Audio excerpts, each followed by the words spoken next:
episode where we put you on the map. This is Ron Costa broadcasting live from the Mappable USA studios in Las Vegas, Nevada. And today, folks, we're going to talk about Spacs. We're going to talk about why they're great, why they're bad. We're going to take it from every different angle, and we have a real big industry expert to talk about that as well. So before we get into that, let's introduce Vikki Hatchimala from the World Token Market. Vikki, how's it going over there with you? Absolutely excellent, Ron. Like I say every time, great day in Vegas, and happy to be on the podcast. We have another one of our favorite guests. Although, you know, I say this every time, Ron. I talk about our guests and how special and wonderful they are. But the truth is, all of our guests are very special, and that's why they're our guests, because they're special, because they have a passion and a knowledge that surpasses other people, and they give out the information on the topic that we're talking about, and we love them. And we have another one today that's going to give us everything we need to know about Spacs, so we can get started. After an intro like that, we better get them on right away. That was pretty good. Yes, we should. Folks, we got Mike Brette. Mike is from Small Cap Equity Advisors. He's been on the show many times, and he's no stranger to our audience. Mike, how you doing today? I'm doing well. Thank you for the opportunity. Absolutely. You know, every time we get you on the show, Mike, everyone's like, geez, when's he coming back on? When's he coming back on? So your information is top notch for sure. That's good to hear. Good to hear. Yeah. So, but before we start this one, let's go into your background again, really, really quickly, in case people don't know who you are or haven't heard previous podcasts when you've been on the Mappable USA podcast. Sure. Yeah, I've been in business about over 25 years, taking companies public, helping publicly traded companies, existing public companies, build their shareholder base, access capital. I've done a lot of road shows. Prior to this lockdown that we had, I probably have conducted 250 road shows across the country. I'm an attorney by training. I've had my law degree, my doctorate degree for 42 years. And, you know, I help clients, both public and private, but my focus is really on publicly traded companies and the OTC market and uplisting from the OTC to NASDAQ or New York. Okay. All right. Well, let me ask you a question then to start this whole thing off. Are you like me, where everybody is talking about Spacs these days? Do you see this a lot? Because it sure seems that way to me. Yeah, I mean, I've been getting quite a few inquiries about Spac, and you know, for the people out there that really don't know, you know, what a Spac is, a Spac is short for Special Purpose Acquisition Company. And, you know, it goes back to the 90s is when it really started. Then it faded out, came back in the mid-2000s, faded out again, and then got some new legs just, you know, through this pandemic. It just took off like wildfire. There's just been a lot of, I think in the month of March alone, there were 65 Spacs that were filed and completed just in 1 month. Yeah, that number's only going to go up. I think. Yeah. You know, you mentioned that there's dips and peaks for this kind of interest. What causes the peaks in interest of Spacs? Is it just the economy? Is it the politics, or what? What do you think? Yeah, that's a good question. Right now, I think it's going to slow down a bit because the SEC is starting to put the brakes on. They're telling the companies that the warrants that they issue as part of the, you know, the equity, you know, in the offering, they have to reclassify that as debt as opposed to a piece of equity. I don't want to get too technical about it for listeners, but the SEC is kind of, again, changing the rules, so I think it's going to slow it down a little bit, but it gains a lot of strength now because you have a lot of celebrities, a lot of Hollywood types, and a lot of sports figures, you know, like Shaq O'Neal, and you have, you know, Serena Williams, and you know, just a lot of celebrities that are adding a lot of fuel to the fire, and that's a good thing and it's a bad thing. We'll cover that, but it does have its peaks and valleys. I think eventually it's going to run its course. But, until that happens, it's the hottest thing in the market right now. All right, so how do you create one then? Do you just talk to a lawyer, or what? How does that happen?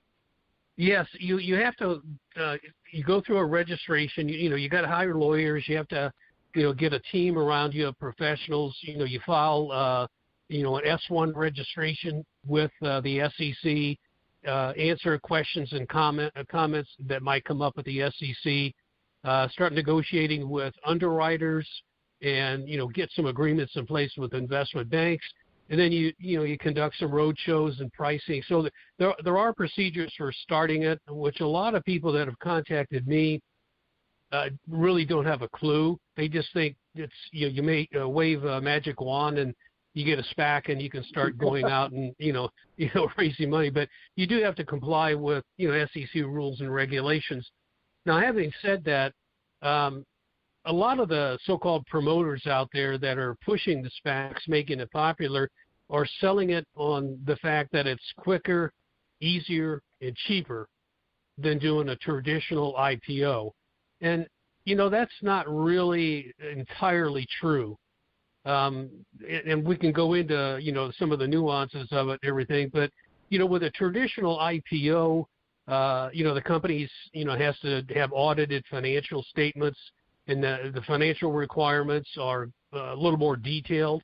With a SPAC, you don't need audited financials to start, because a SPAC is really a startup. There is no operating history for the SPAC, so there's nothing to audit. So, if you look at some of the pros and cons, it's a little quicker, but, you still have to comply with SEC rules and regulations. Well, let me just see if, before we get more into the details, let me just make sure that I understand what we're talking about in terms of SPACs. So a SPAC is basically a bunch of investors. They get together, they pool their money, they have this money, they create this special purpose acquisition company, and the purpose of the SPAC is to purchase or merge into another business or company. But they don't necessarily have that company in mind when they create the SPAC. They can just start looking for it after they've created the SPAC, and then eventually the purpose is to take it into an IPO, which, as you said, may be easier, may be less expensive. But it seems to me that it kind of opens the door to a lot of potential fraud when you're investing in a company that doesn't know yet what it's doing or where it's going or what company it's going to purchase. And then if it does purchase that company, how do you know that the investors that you've already accumulated are going to be happy with that and don't take their money out?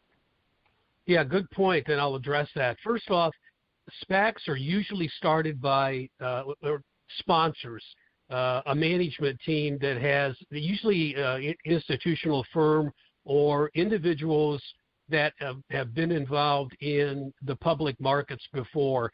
And, they've come from private equity, so they're very experienced sponsors. That's the word, that is the moniker for people that start these. They sponsor and they put the legal team together and come up with what's going to happen with the SPAC. Now, having said that, they're going out, once they comply with the S1 and filing with the SEC, they start raising capital, usually from more institutional investors. SPACs are priced at $10 a share, and smaller retail people, if they can access the sponsors of the SPAC, can invest and buy shares in the SPAC. Now, at any point in time prior to the SPAC finding a merger target, if a investor says, look, I know I put $100,000 in your SPAC, I've got some financial obligations, I need my money back. The sponsors are required to redeem your shares and give you all your money back, because the money they raise throughout this process all has to go into a trust account. They can't spend any of the money that they raise. So if they raise $300 million and they haven't identified any target, they typically have 2 years to identify a target, complete the merger, and complete the IPO. They have a 2-year window. Now, any time during that 2-year period, if an investor wants their money back, all they do is contact the sponsor and say, I want my money back. And since it's all escrowed and put in a trust account, the money is there, of course, unless the sponsors are acting fraudulently and, take the money out. But again, the money goes into trust account. It cannot be used for operating expenses or anything. When the money is accumulated in the trust account, what they do is they typically invest in short-term government bonds to generate an interest on the money, and the sponsors are allowed to access the interest that they accumulate to pay any taxes or franchise taxes or income taxes while they're putting this deal together. But other than that, they can't spend any of the money for legal fees or anything like that. It all has to come from the sponsors, and that's why I say typically these SPACs are started by very knowledgeable, experienced, and successful individuals and institutions that are very experienced at doing this. But having said that, doesn't mean they won't fail. And again, if they fail to get a target and put a deal together within 2 years, they got to give all the money back. So it is a highly regulated environment for SPACs. Again, unless you're dealing with some unscrupulous people, which there are a lot of them out there. And but those are some of the built-in safeguards. Well, and you said if somebody, a retail investor, wants to purchase these $10 shares in the SPAC, they have to know how to access the sponsor. It's not like a public information. What do you mean by they have to know how to access the sponsor?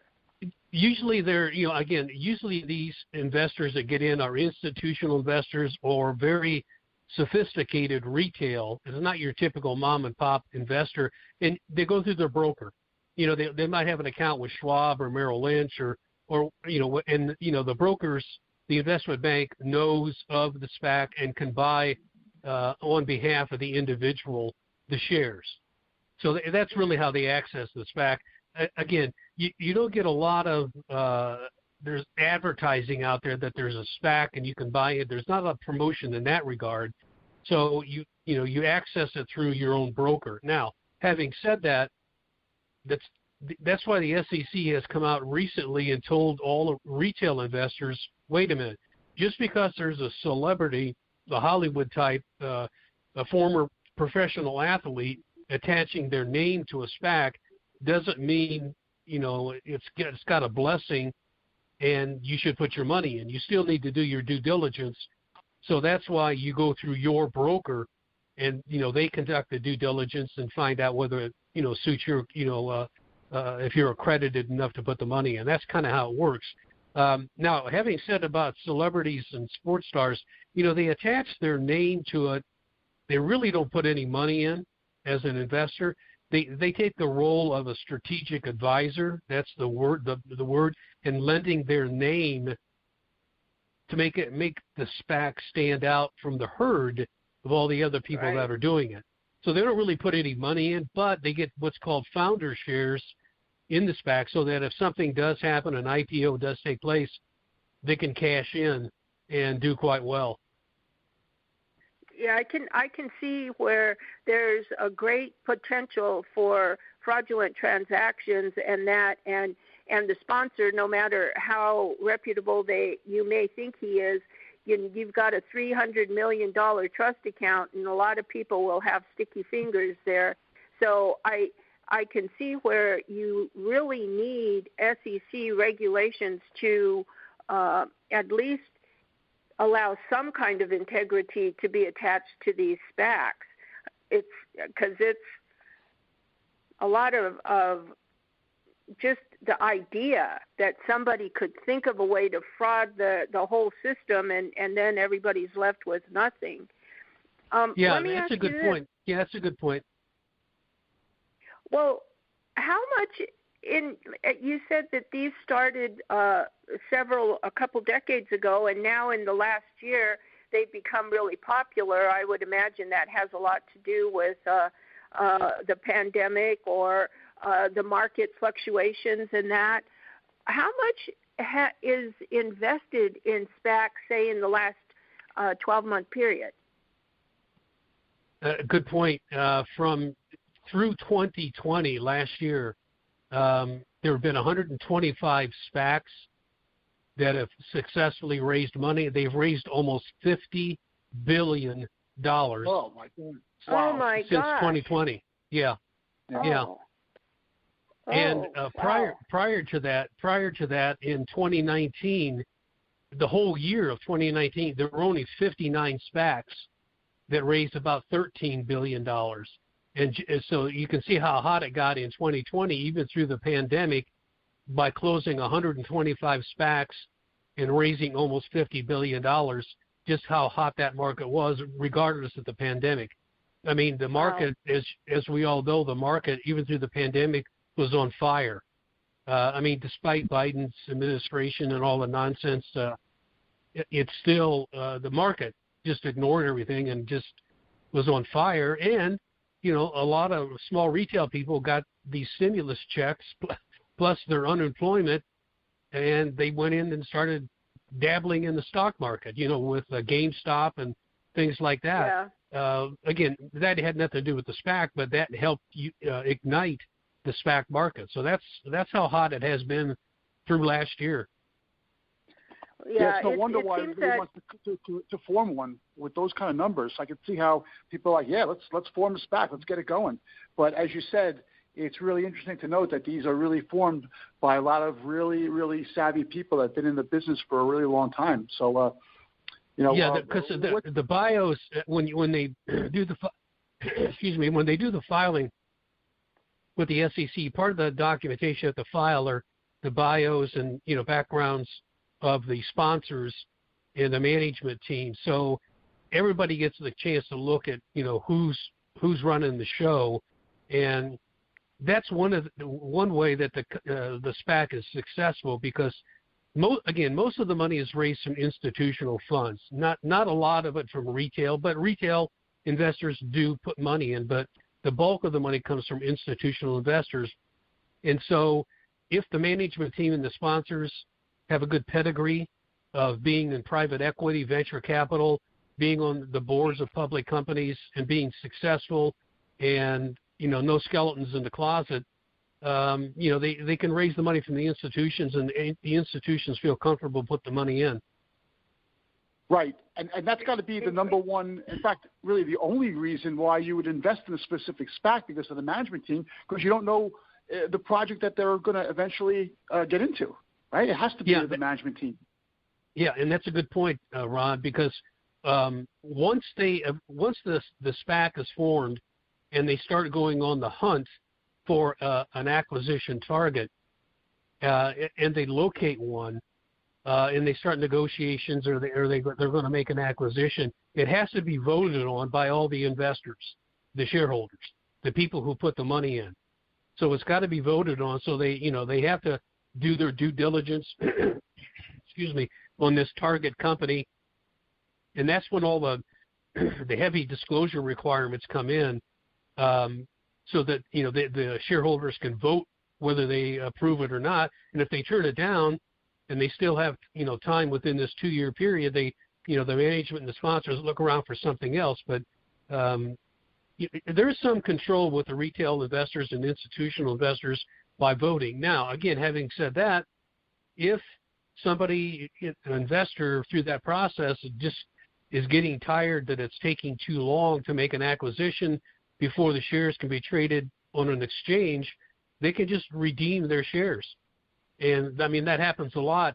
Most of the initial investors that come into a SPAC cash out, redeem and get their money back prior to the shares being traded on an exchange. Oh, that's interesting. Yeah, and that's what happens. And then they have to get new shareholders to come in, new investors to come in to make up the difference when they have to redeem those shares. Now, if the SPAC still needs to raise additional money, they can always do a PIPE transaction, which we've talked about on this show before. Private investment in public equity, do a PIPE transaction, raise some more money from institutional investors to make up for what they had to redeem. So, there is a constant flow of money, but again, there is, I think, a lot of protection for investors just on the right of redemption. But it doesn't mean that somebody's not going to, do something funny. Yeah, right. Well, getting back to the formation of the SPAC itself, when you submit your documentation to the SEC, how does the SEC know that it's formed as a SPAC? Is there a SPAC button you have to check off, or how do they differentiate that from just a regular S-1? Yeah, when you incorporate the company, it has to be a corporation. And when you incorporate, most of them are done in Delaware, but some of them are being done in the Cayman Islands and being done offshore. So when you file your incorporation paperwork, you file it as a SPAC. That, in our articles of incorporation, we're incorporating XYZ company as a SPAC, to sell founder shares, to the sponsors and raise some money. And that's all included in the S-1. So, the SEC knows it's a SPAC right from the get-go. Normally that process, from the time you start, you engage your counsel and you put everything together, you incorporate, that takes about 8 to 10 weeks. That's kind of phase one. And then you kind of morph over to phase two, which is some regular periodic filings that you have to do with the SEC. Then the management team, the sponsors, start looking around for a target business, conducting their due diligence when they do find one, start negotiating an agreement. And if they have to, like I mentioned earlier, raise additional money, they usually do a PIPE transaction with a combination of debt and equity. And then they start sending out proxy statements to all the shareholders of the SPAC so that, putting them on notice that, hey, here's our agreement that we negotiated with the target company. We're putting it to a vote. And if you all vote for it, then we go to phase three, which is announcing the acquisition, closing it, filing all the preliminary reports with the SEC and everything like that. And then they have to file what's called a Super 8K. When they close the transaction, file a Super 8K. Now, this is where it gets a little more time-consuming and expensive, because once the SPAC finds a target, remember I said earlier in this conversation that the SPAC really doesn't have to submit audited financial statements because there's really nothing to audit. Right. Well, when they get to the point where they signed the acquisition agreement and they got to file the 8K, they have to file audited statements at that point in time. So there's a lot more requirements of disclosure requirements and everything once they make that acquisition. And then you have to have 3 years of audited financial statements. But that's normally the timeline and the procedure for, putting the deal together. Right. I'm not a big fan. I gotta be honest. I'm not a big fan on the SPACs. I think there are other ways of going, like Reg A Plus, or just a direct registration with an S1. But again, some people are caught up in this faster, better, cheaper deal. And again, it's on fire right now, but that doesn't mean it's not going to be cooling down, this year. Right. Well, unless you're using Reg A Plus to list on the public exchange, you have to be able to, that liquidity factor comes into play, which makes the SPAC kind of attractive because, like you said, you can get your money out before the acquisition's made, whereas if you go Reg A, unless your goal is to list on an exchange, then you pretty much have a problem getting your money out, right? Yeah, and that's a good point, too, because, the SPACs are always priced, the initial, before the acquisition, it's always $10 a share. That's what you buy in, everybody buys in. But once the acquisition is made and the IPO is effective and they start trading on an exchange, there's some dilution that takes place because the founders, sometimes there's lockup agreements for the founders. Sometimes they can start trading the stock, and other shareholders can start trading. So that price comes down. That $10 price comes down, and because of the dilution. So again, another aspect of the SPAC but it's like the stock market. There's always ups and downs with the stock market too. Yeah, is there a period of time when the owner of the owners can't sell their stock? Is there a restricted period? No, not for only for the sponsors. Typically, there's a 180-day lockup period for the sponsors. The management team says that they can't, because they typically get 25% of the equity for starting the SPAC, running it. I mean, that's how they make their money, because they can't draw salaries or expense money or anything like that. So the typical sponsor, founder, individual puts in about $25,000 of his own money to get founder shares. And so then there's a lockup period, typically a 180-day lockup period that they can't sell. But other people can sell once it starts trading. Or even before it starts trading, they can redeem if they want. If the basic point of the SPAC is to go through, find a company and take it through the IPO process, and to allow the people who have invested to have a greater access to the founder's shares, is there an impact on using a SPAC to go through an IPO, or just go through a general process IPO, whether it's Reg A or whatever, on the cost of the shares of stock, how you determine the price of that? Or is there any kind of a positive or negative impact when it finally gets to the point where you have to determine the value of the share? Yeah, good point. Again, initially the SPAC stocks shares are priced at $10. The units that investors buy, and it's just an arbitrary figure. I mean, there's no valuation that takes place. It's just, we're a SPAC, and if you want to buy, what's that? I'm sorry, Mike. I was talking about once they find the company, once they acquire that company to take it through the process, and is there an impact on determining the price of the shares once it's gone through the IPO process?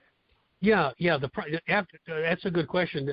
To determine a share price, they go through comparables in the industry. Like if they're acquiring a trucking company or a e-commerce business, they look at other businesses in the sector.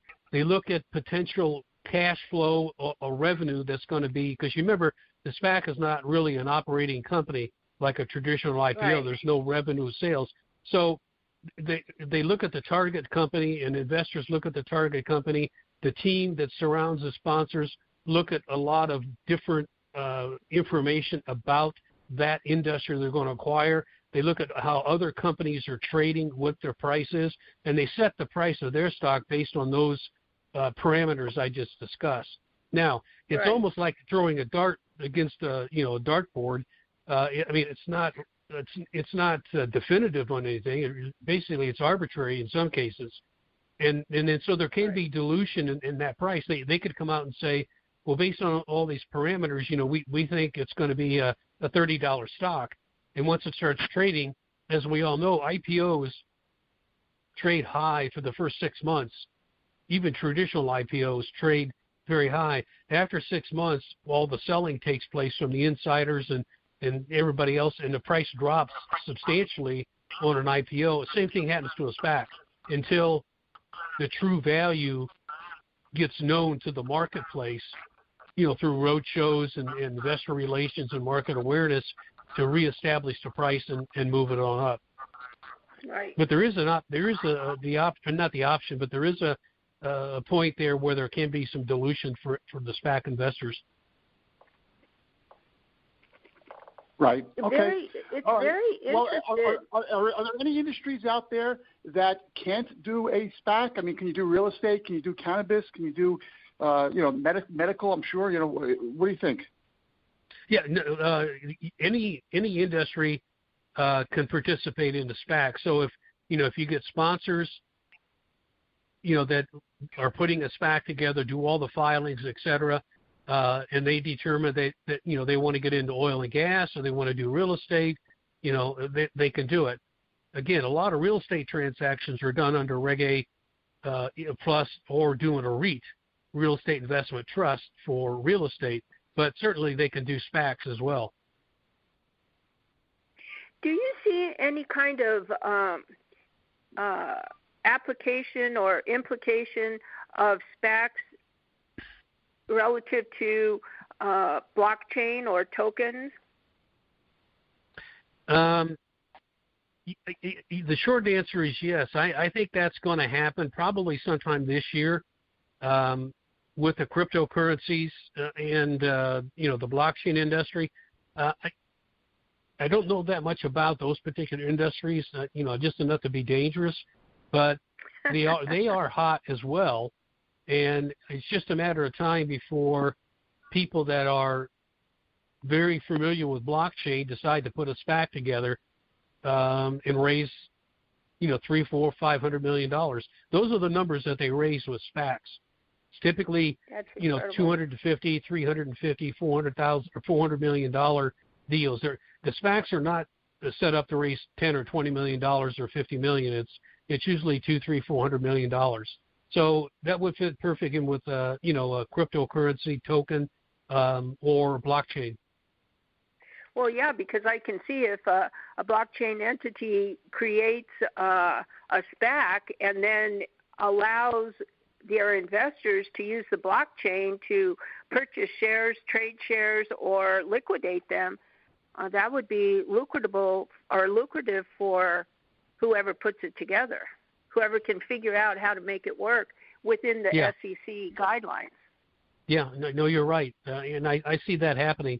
I mean, I see that coming down the line, and I think, maybe towards the end of this year, first part of next year, I think if the SPAC environment holds up and the SEC doesn't, throw up more roadblocks, I can see that coming. Yeah. Mike, do you see any entities out there right now that are matching SPAC creators with acquisition targets?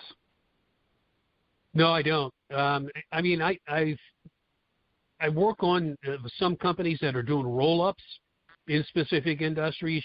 We take them public, and they're in let's say cannabis or oil and gas or some kind of technology, and then the idea is to buy up more companies, smaller ones, and a roll-up strategy into their company. And we're doing that under a typical scenario, either a Reg A or an S1 registration, because they typically don't need that kind of money that I mentioned, like $300 million. I mean, they can make the model work for $5 million, $10 million. So there's no point in them trying to do a SPAC. So there are options, and that's why I say I'm not really a big fan of the SPAC. I just don't see, in my business, I just don't see the need for it, as opposed to like some of the other elements, or a Reg A or a S1 or even possibly a reverse merger if you can find a clean shell. Right. Okay, that's really interesting. Because I would think a matchmaking service on SPACs would be very, very lucrative for that person who sets that up too these days, because everybody's looking for an acquisition target. It seems like it's really funny. But just as a quick little summary of this podcast, okay. So what do you think is the number one pro and the number one con of the SPAC? I'd say the number one, the pro is the fact that out of the gate, who the management team is, and you get to identify their pedigree and how successful they've been in business. It's not a guarantee they're going to be successful in the SPAC, but you get that information through the registration process. The other element is a SPAC does not need to have audited financial statements to get going as a SPAC. The audit only comes in when they get ready to do the Super 8K after they made the acquisition. So I think those are two pluses right there. And they can attract institutional capital right from the get-go. Whereas a company doing a Reg A, a reverse merger, or an S1 may not be able to qualify because of the stock price that they come out with. They may not qualify for the big institutional dollars. So those are positives for the SPAC. The downside I see as the SPAC in the industry is you got a short fuse. 18 months to 2 years is typically to find your target and to make your acquisition, get everybody to vote on it, and put the deal together. But again, if you've got a strong pedigree with your management sponsors, that shouldn't be a problem. But I see that to me as a downfall. So that's kind of the summary right there. Yeah, no, that's interesting. And I guess the other thing I wanted to talk about as well is there's no upward cap on a SPAC, right? You can raise as much money as you want, whereas in Reg A, you have a limit, right, on a yearly basis? Right. Yeah, the Reg A now is used to be $50 million. It's now $75 million for a Reg A. SPAC, you can raise $1 billion if you want, as long as you can get the institutions to back it. So there's really no top end for that. Wow. Because what a lot of SPACs do is they raise $300 or $400 million, and then when they actually find a target acquisition, they may need more money to make it happen. So that's why I say they can do a PIPE transaction of debt and raise additional money that way. So it's really there's no limit. Yeah. So and if somebody you'd wants have to raise a lot. Yeah. If somebody wanted to form a SPAC, Mike, they would contact you, right? How would they do that? Yeah. If they want, I can certainly walk them through with my team and everything, and we could do it. I got a disclosure. I haven't worked on any SPACs, but I know how they operate, and I know how to put it together. I know the rules and regulations for making it happen, and I've got deep connections with institutional investors, different investment banks, private equity funds, and family offices. Family offices are big in this SPAC market, and I've been in business, like I said, almost 30 years. So I've got deep contacts, a deep network with institutional investors that we can put one together. Sure. Yeah, I mean, and with you're probably talking into going public anyway, right? You have so much experience. Yeah. That's what we do. We take company. Yeah, that's what we do. Yeah. So and Vikki, how many thoughts do you have about forming a SPAC? My God, do you have any ideas about that? This is crazy, isn't it?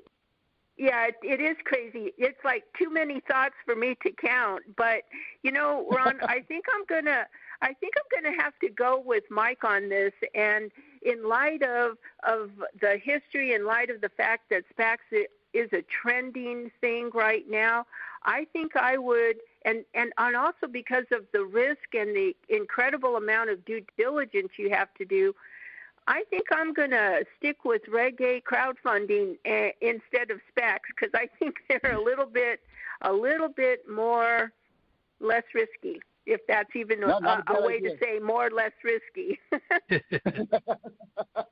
Good point. Well, yeah. Well, either way, Mike's the guy to call and then talk to for sure, right? Absolutely. Absolutely. If you want to do it, he's the one to call. He's the one who can put it together, and that's why he's a special guest on our podcast.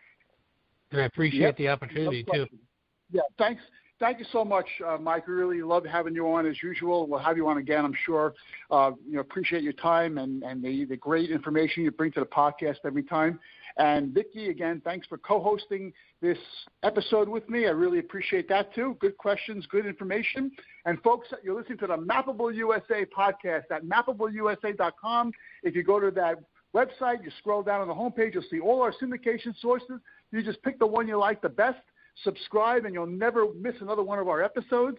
If you want to be a guest in the show like Mike was today, there's a guest tab there. Fill that out. We'll see what we can do about getting you on the show. And if you like what you heard today, send us an email, info@mappableusa.com, or just leave a comment on whatever page you're listening to this on right now. So thanks, everyone, for listening. Thanks for your support. We'll be at you next time with another Mappable USA podcast. Thanks, and have a great week, everyone.